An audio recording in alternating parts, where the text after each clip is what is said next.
a ship of war. From the open deposits of the Mesabi Range in Minnesota, from Michigan and Pennsylvania, miners dug out the ore and loaded it. The smelters took it, fired the metal, and poured it. In Birmingham and Pittsburgh and Cleveland, steelworkers salted in the tungsten from Idaho, the Georgia manganese, the chromium from Oregon and California. Cast it, forged it, rolled it into tough steel plates. The men who did the job, pouring out of the machine shops in Ohio and Texas and Connecticut, streaming up the catwalks of a shipyard in Virginia, Pennsylvania, New York, welding plates in a glare of blue fire, bearing down on the heavy riveting hammers, fitting the huge dynamos that give her life in the sea, the big shafts that convey her power to the sea, the bronze screws that drive her in the sea. The people of America built her and manned her and broke out her commission pennant. This is the ship. This is her day of battle. The overcast morning of her last day. The escort vessels of the task force in a net around her. Battle wagon, a light cruiser, destroyers. At daybreak, an observation plane reported the enemy striking force 110 miles to the southwest. 2 carriers, 3 cruisers, 5 destroyers, heading 145 degrees true, speed 26 knots. The carrier readies her attack planes. The men arm them and fuel them. Pilots an airplane. In front of a blackboard headed Objective, Enemy Task Force. The instructions technical, the meaning plain, seek out and destroy.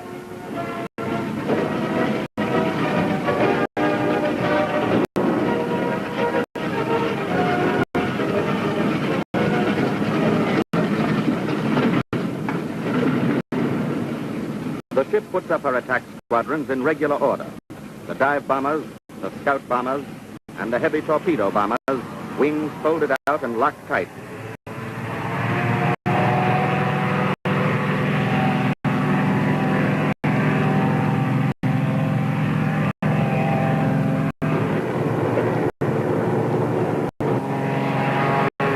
They find the enemy force and attack it.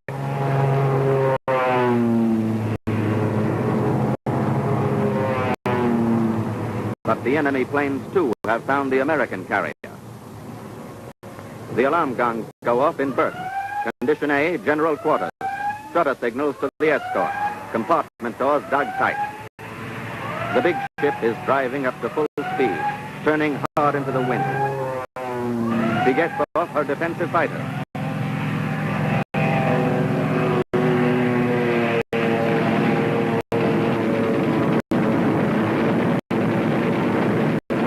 The sky begins to blossom with black.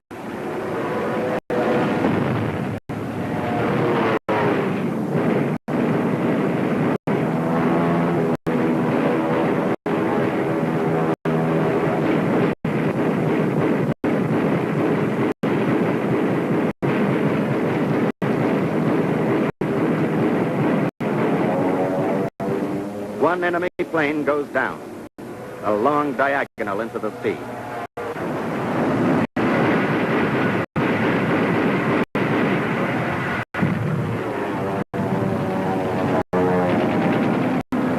Another roars close over the ship. A near miss. So near, the shock sends a return fighter jouncing over the side.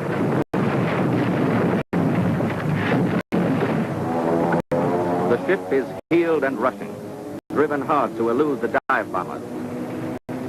Full left rudder. At 30 knots, the big ship's wake is almost a right angle.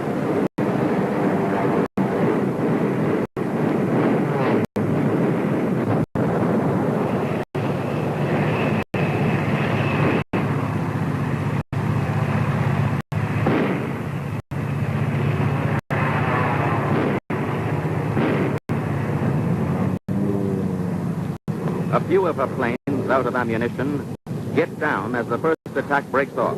The bridge warns the rest of the returning squadrons to land on another carrier. the lull, the deck crews swarm out to check the damage.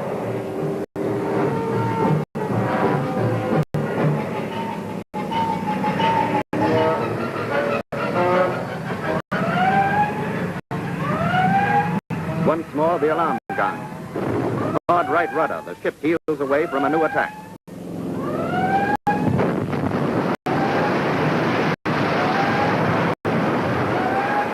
Another bomb hits fast.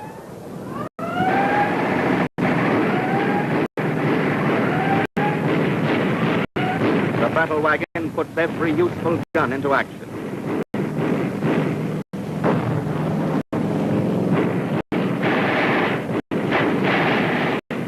The plane guard destroyer shines like a wild horse under the enemy bomb.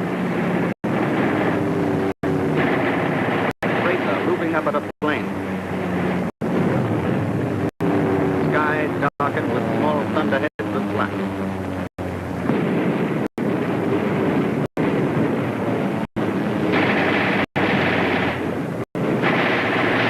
Hour after hour in skeet shooting, the AA gunners swing their muzzles on the attacker.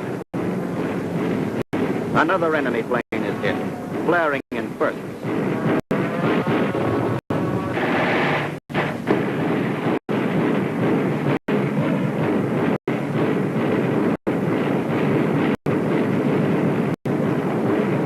Two more falling at the same time, burning in the sea.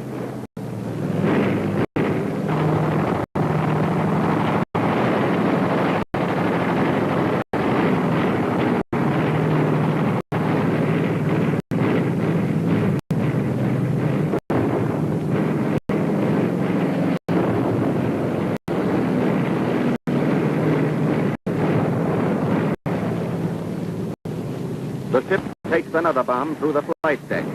Plate burst. Torpedoes in the underbody.